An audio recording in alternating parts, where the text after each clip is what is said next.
E aí pessoal, beleza? Bem-vindos ao canal Coleção Paralela. Eu sou o Rodrigo, este é o inefável mestre do terror que tá se mordendo para ter paciência, tá querendo me bater com aquele cajado ali, porque lá vamos nós com mais uma daquelas publicações pouco faladas, pouco apreciadas, pouco procuradas, pouco conhecidas, tudo pouco. Que este canal costuma abrir espaço para falar. Hoje a gente vai falar de mais um gibi da Online Editora. Nós já tivemos algumas experiências com Online Editora aqui no Coleção Paralela, né? Já tivemos algumas experiências e nem todas foram boas. E, de novo, temos uma experiência não muito boa aqui. A gente vai falar de Padrinhos Mágicos em Quadrinhos da Online Editora. Mais uma revistinha que veio naquele lotezinho que recentemente, né, foi adquirido pelo detentor deste canal. Essa daqui é a número 2. Né? A número 2 é de 2008, se não me engano. Salvo engano, os Padrinhos Mágicos pela Online Editora, acho que teve umas 16 edições. Né? Nesse formato, parece que teve um almanaque também, uma coisa assim. Sim, eu andei dando uma lidinha a respeito, vejam que milagre. Mas parece que teve um almanaque também. Quadrinho extremamente simples, com a nossa capa padrão, naquele, né, papelzinho melhor, que eu não sei o nome, né, o lombadinha canoa com grampos e o famoso papelzinho jornal dentro, talvez um pouquinho mais denso, talvez não seja jornal, para mim parece jornal, sou péssimo em papel, vocês sabem. Bom, a princípio eu pensei que Padrinhos Mágicos em Quadrinhos se dedicava inteiramente a reproduzir episódios da série televisiva. Depois eu fiquei em dúvida, eu nunca acompanhei Padrinhos Mágicos, tá? Não é muito meu estilo, eu não assistia. Assisti muito pouca coisa. Mas depois eu fiquei com a impressão de que não, de que as histórias em quadrinhos são histórias, vamos dizer assim, inéditas para o quadrinho. Essa é a minha impressão. Se você conhece Padrinhos Mágicos e principalmente se você conhece essa publicação da Online Editora e sabe que essa informação que eu estou dando é incorreta, por favor, corrige aí nos comentários, eu ponho no fixado. Mas a impressão que eu fiquei foi que é um material produzido diretamente para os quadrinhos. Essa impressão eu tive. Né? A revista toda tem apenas 32 páginas. Beleza? Tem uma história só, pelo menos essa edição aqui tem só uma história. E ao mesmo tempo que eu fiquei com a impressão de que pode ser um material produzido exclusivamente para os quadrinhos, sem ser uma transposição do episódio da série de televisão para os quadrinhos, isso também me deixou muita dúvida, até pelo formato desses quadrinhos e pela ausência total de um bom enquadramento. A colorização é horrível em alguns pontos aqui, ó, não dá para...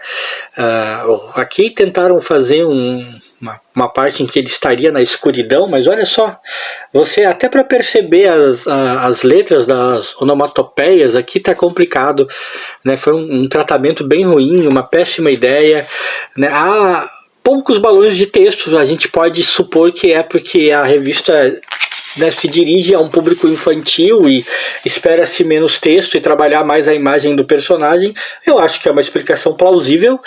Né, eu acho que é bem possível que seja isso, porque afinal de contas o que está mesmo em primeiro plano o tempo inteiro é mesmo a imagem dos personagens, é mesmo a parte visual, né? Não há nenhum apuro do texto nem nada, não há nenhuma preocupação em criar um texto. Eu lembro que dos poucos episódios que eu assisti de Padrinhos Mágicos na TV, eu lembro que eu achei que o humor pelo menos tinha uma pegada bem escrachada, assim, bem escancarada, né? Aquele humor muitas vezes pendendo para o nonsense com algum cuidado para não ficar fora demais da curva, né? E não criar problema com as crianças. Na época ainda não era a época do 100% total mimimi, mas estávamos chegando perto.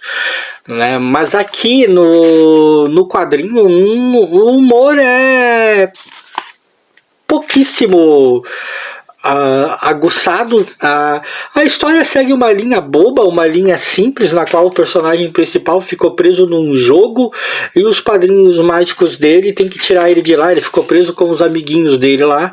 E aí segue a rotina de ter que se livrar do jogo. Eles não podem morrer no jogo, porque se morrerem não podem se libertar. Velha história, quem nunca viu isso. E no final ele faz uma maldade com a babá dele e insere a babá no jogo. Dei spoiler da história, mas eu duvido que vocês queiram ler isso aqui, né? Então, tô poupando vocês disso. Se vocês encontrar, nem peguem.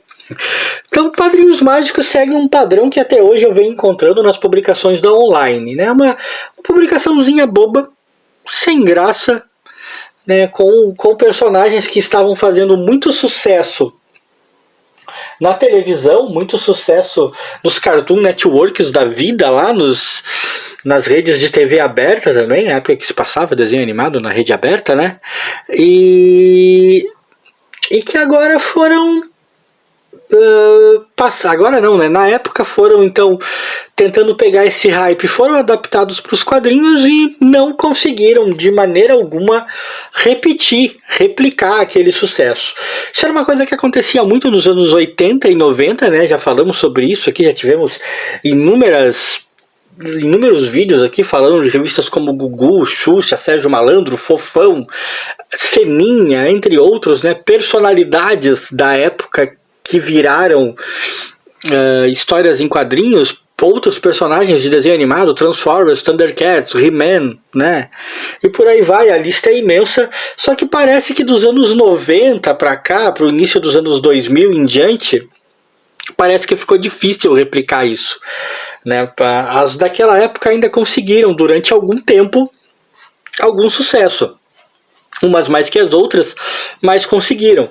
Essas tentativas da online editora, na sua maioria, são bem esquecíveis.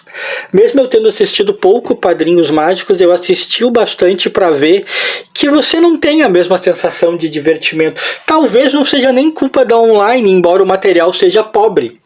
Às vezes é simplesmente o fato de que determinadas criações simplesmente não funcionam bem, não soam bem em outras mídias que não seja a sua mídia de origem. Talvez Padrinhos Mágicos, pela sua própria dinâmica, não seja feito para virar quadrinhos e conseguir ter um bom potencial sendo quadrinhos. Talvez seja isso. Talvez não seja tanto pelo formato que a online escolheu. Vai saber. Que poderia ter dado um formato com um tratamento um pouquinho melhor e tal, né? As histórias, eu não sei, acho que não eram produzidas no Brasil, então não sei o quanto que dá para culpar eles pelo texto. Provavelmente não, se a história não é produzida no Brasil, se eles apenas trouxeram a publicação para o país, então eles não produziram o texto, mas poderiam ter trabalhado um pouquinho melhor o formato e tal. De qualquer maneira, independente do quanto a online tem de culpa nisso, do quanto ela não tem, Padrinhos Mágicos não parece funcionar bem nesse tipo de mídia como revista em quadrinhos, e não é à toa que é um gibi bastante esquecível e esquecido, que você não vê ninguém comentando por aí. É um dos poucos gibis que, claro, como eu sempre digo, não me dei ao trabalho de ir pro YouTube e ficar procurando, eu vou fazer um vídeo e vou ver se alguém mais fez. Não fiz isso, não faço isso, mas eu ando muito pelo YouTube, tô sempre fuçando, tô sempre assistindo um monte de canal, um monte de vídeo, e nunca me deparei com um vídeo de alguém falando do gibi dos Padrinhos Mágicos, né? Talvez porque a maioria suponha que não tem muito o que falar. E eu tenho que concordar com eles. Não tem muito o que falar. Mas se você gostou desse vídeo, deixa aquele like aí pra mim. Pro bom e velho mestre do terror. Que não vê a hora de eu parar de falar dessas coisas. Mas calma, mestre, calma. O fim vai chegar.